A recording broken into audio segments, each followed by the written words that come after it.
Good morning students.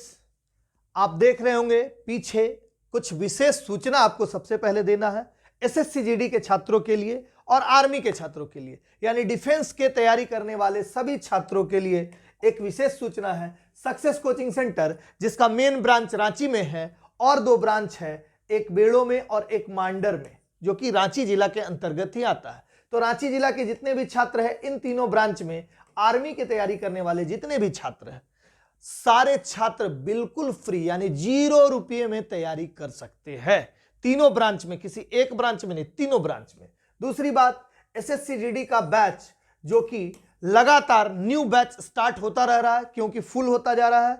अभी तक 3 batch full हो चुके हैं और 2 बैच स्टार्ट होने वाली है। तो जो भी छात्र छात्राएं एडमिशन नहीं लिए हैं वो एसएससी जीडी के बैच में एडमिशन ले, और अभी फी में बहुत हैवी डिस्काउंट है। मात्र 1450 रुपये में आप पूरा एसएससी जीडी का कोर्स प्राप्त कर सकते हैं, वो भी ऑफलाइन कोर्स, क्लास मोड में, अलग अलग टीचरों के द्वारा।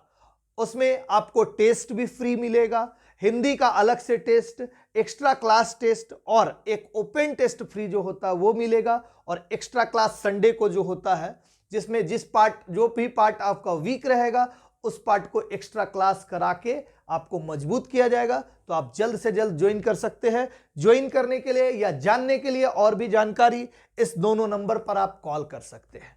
चलिए, अब आज हम लोग हिंदी को पढ़ते हैं। हिंदी पढ़ने का जरूरत बहुत अच्छे से है, क्योंकि हिंदी में वही तेज है जो 20 में 20 या 20 में 19 क्वेश्चन सही करके आता है।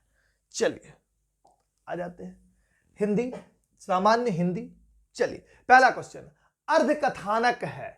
तो अर्धकथानक है क्या? तो ये इस तरह का क्वेश्चन हम लोग का एसएससी जीडी में कम ही पूछा जाता है, लेकिन कुछ वर्जन को कभी कभी क्या करता है, एग्जाम में अपडेट करता है। तो अपडेट करेगा तो आपको यही क्वेश्चन भारी पड़ेगा, इसलिए क्वेश्चन को कुछ एक्स्ट्रा क्वेश्चन भी मैं डालने का कोशिश किया हूं, तो आप उसको देखिएगा। अर्धकथानक क्या है? तो आत्मकथा है। क्या है? ये एक आत्मकथा है। नेक्स्ट, मगही किस हिंदी प्रदेश में बोली जाती है? मैथिली, मगही, भोजपुरी, अंगिका, सारे जो भाषा बोले जाते हैं वो बिहार में बोले जाते हैं। ठीक है। नेक्स्ट, हिंदी की आदि जननी कही जाती है। तो आपको पता है हिंदी की उत्पत्ति यानी सबसे प्राचीन भाषा बोला गया, तो उस जिससे हिंदी आया, और भी अन्य बहुत सारे भाषा वहीं से उत्पत्ति हुई है, तो वो आदि जननी। जननी मतलब, जननी का मतलब होता है उत्पत्ति कराने वाले। ठीक है, तो ये क्या हो जाएगा? संस्कृत। ठीक है। नेक्स्ट, विद्यार्थी शब्द में कौन सा संधि है? विद्या जोड़ अर्थी, कौन सा संधि है? तो ये दिख रहा है आपको, दीर्घिकार है। कौन सा संधि हो जाएगा? दीर्घ संधि। कौन सा संधि? दीर्घ संधि। नेक्स्ट, ज्येष्ठ का विलोम क्या होगा? तो ज्येष्ठ का विलोम क्या हो जाएगा? कनिष्ठ होगा, लेकिन ये कनिष्ठ गलत लिखा हुआ है। आप इस कनिष्ठ के जगह ये वाला कनिष्ठ यानी मूर्धन्य से होगा। ये आपको इसलिए जानने का जरूरत है क्योंकि हम लोगों के एग्जाम में, एसएससी जीडी में, वर्तनी का बहुत ही अहम रोल है। वर्तनी मतलब जो भी शब्द है उसको, शुद्ध शब्द को चुनना रहता है, तो आपको बहुत ज्यादा जरूरत है, इसलिए कनिष्ठ को जान लीजिए, इस तरह से लिखा जाता है। चलिए नेक्स्ट, इनमें से संयुक्त स्वर कौन सा है? तो देखिए, यह संयुक्त स्वर गलती से लिखा गया है। यहां पर संयुक्त क्या हो जाएगा? व्यंजन। संयुक्त व्यंजन। ठीक है, संयुक्त व्यंजन। ठीक है, संयुक्त व्यंजन यानी 2 व्यंजनों के सहयोग से बना हुआ एक व्यंजन क्या कहलाएगा? संयुक्त व्यंजन। तो संयुक्त व्यंजन की संख्या कितनी होती है? तो संयुक्त व्यंजन की संख्या कितनी होती है? 4 होती है। एक तो छ, एक हुआ त्र, एक हुआ ज्ञ और एक हुआ श्र। ठीक, तो ये 4, तो आंसर क्या हो जाएगा? ये सभी। नेक्स्ट, मन रे कागज का पुतला, लागे बूंद बिनसी जयछीन में, गर्व करे क्या इतना, पंक्ति में कौन सा रस है? ठीक है, तो इस पंक्ति में जो है आपका कौन सा रस है बताइएगा। आप कमेंट बॉक्स में भी कमेंट कीजिएगा, आप बताइए इस पंक्ति में कौन सा रस है। तो इस पंक्ति में जो है रस जो है, ये ऑप्शन ही गलत लिखा हुआ है, शांत रस होगा, भांत रस नहीं, शांत रस। कौन सा रस होगा? शांत रस। भांत रस कुछ होता ही नहीं है, इसीलिए आंसर क्या हो जाएगा आपका? शांत रस। चलिए नेक्स्ट क्वेश्चन। लिप्त का विलोम है, तो लिप्त का विलोम क्या हो जाएगा? देखिएगा ऑप्शन, स्वतंत्र, व्यस्त, आजाद, निर्लिप्त। निर्लिप्त लिखा हुआ, ये यहां गलती लिखा हुआ है। लिप्त का विलोम क्या हो जाएगा? निर्लिप्त।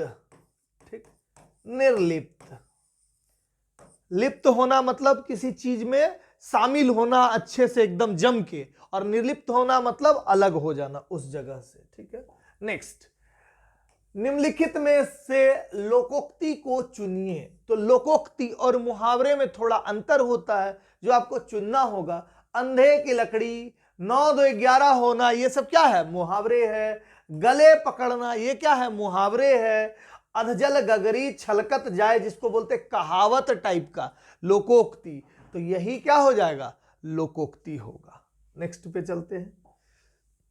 निम्नलिखित शब्दों में से शुद्ध शब्द को चुनिए। बताइएगा इसमें से शुद्ध शब्द कौन सा है? तो संन्यास, संन्यास, संन्यास और संन्यास। कौन सा संन्यास हो जाएगा? तो ये वाला संन्यास क्या है? शुद्ध है। ये वाला संन्यास क्या है?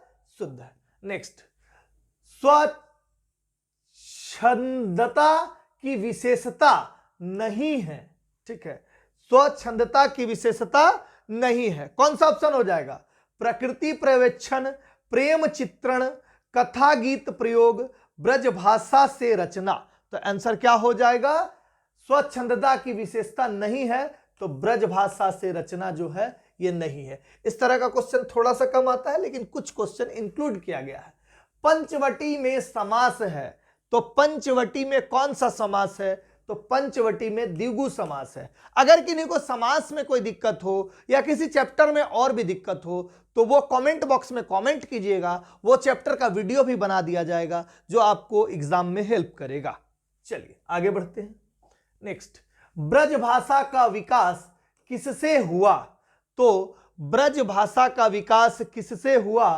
तो देखिएगा, ब्रज भाषा जो आया है वो यहां मगधी लिखा हुआ है, पैसाची लिखा हुआ, सुरसैनी लिखा हुआ, अर्धमागधी लिखा हुआ। तो ये ब्रज भाषा आया है सुरसैनी से। किससे आया? सुरसैनी से। नेक्स्ट क्वेश्चन, दशानन शब्द किस प्रकार का है? तो दशानन शब्द 3 तरह का शब्द होता है, रूढ़, यौगिक और योग रूढ़। तो दशानन क्या है? योग रूढ़ शब्द है। चलिए नेक्स्ट क्वेश्चन, इनमें से कौन सा शब्द चंद्रमा का पर्यायवाची नहीं है? तो चंद्रमा का पर्यायवाची कौन सा शब्द नहीं है? तो यहां पर शशि, मयंक, देवापगा और राकेश 4 ऑप्शन लिखा हुआ है।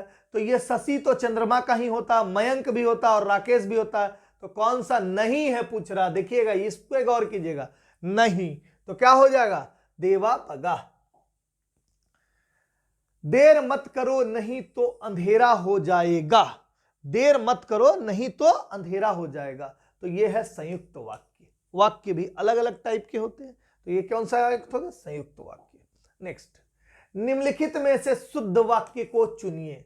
राम रोटी खाया है, राम ने रोटी खाया है, राम ने रोटी खाई है और राम रोटी खा लिया है। तो कौन सा ऑप्शन हो जाएगा इसमें? तो राम ने रोटी खाई है। ठीक, क्यों? क्योंकि रोटी स्त्रीलिंग है, इसीलिए। चलिए नेक्स्ट, ये जो है गाद्यांश है, पढ़ने का है। देखिए इसको पढ़ लेते हैं हम लोग पहले।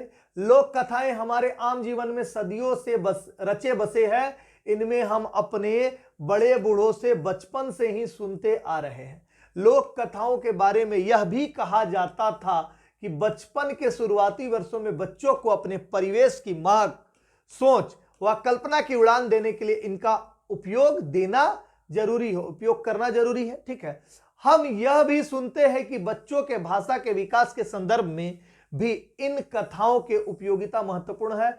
ऐसे इसलिए कहा जाता है क्योंकि इन लोक कथाओं के विभिन्न रूपों में हमें लोक जीवन के तत्व मिलते हैं जो बच्चों के भाषा के विकास के लिए उल्लेखनीय भूमिका निभाते हैं। अगर हम पढ़ी हुई लोक कथाओं को याद करें तो सहजता से हमें इसके कई उदाहरण मिल जाते हैं। जब हम कहानी सुना रहे होते हैं तो बच्चों से हमारी यह अपेक्षा रहती है कि वे पहली घटी घटनाओं को जरूर दोहराए। बच्चे भी घटना को याद रखते हुए मजे से दोहराते हैं। इस तरह कथा सुनने की इस प्रक्रिया में बच्चे इस घटनाओं को एक क्रम में रखकर देखते हैं। इन क्रमिक घटनाओं में एक तर्क होता है जो बच्चों के मनोभाव से मिलता जुलता है। तो ये पुरानी लोक कथा जो हम लोग को घर में सुनाया जाता था, ठीक, तो वो लोक कथा के बारे में डिस्कस किया गया है। चलिए अब इस पे क्वेश्चन आ जाते हैं। बोला लोक कथाओं में शामिल है, क्या शामिल है लोक कथाओं में? तो देखिएगा, लोक जीवन के रंग, ये उसमें लिखा हुआ था, ठीक है। नेक्स्ट, लोक कथाओं में किस परिवेश की महक की बात की गई है? बच्चों के आसपास मौजूद परिवेश, शहरी परिवेश, विद्यालयी परिवेश, ग्रामीण परिवेश की। तो कौन से परिवेश? तो बच्चों के आसपास मौजूद परिवेश की। बच्चों से हमारी क्या अपेक्षा रहती है? बच्चों से क्या अपेक्षा रहती है? तो देखिए, वे कहानी की घटनाओं को याद रखें ताकि आगे की कहानी से जुड़ा जा सके। कहानी सुनना, घटनाओं की भाषा को समझना, वे कहानी में मजे ले। तो कौन सा ऑप्शन हो जाएगा? मजा तो ठीक है लेना है, लेकिन वे कहानी की घटनाओं को अगर याद रखेंगे और दोहराएंगे जैसा उसमें बोला हुआ है तो वो ज्यादा अच्छे से उनको याद रह जाता है। तो यही चीज है, इसीलिए आंसर क्या हो जाएगा इसका? पहला वाला हो गया। ये टोटल 20 क्वेश्चन आपका हो चुका है। इसी तरह के क्वेश्चन को देखने के लिए आप हमारे channel third I of success पर बने रहिए। धन्यवाद।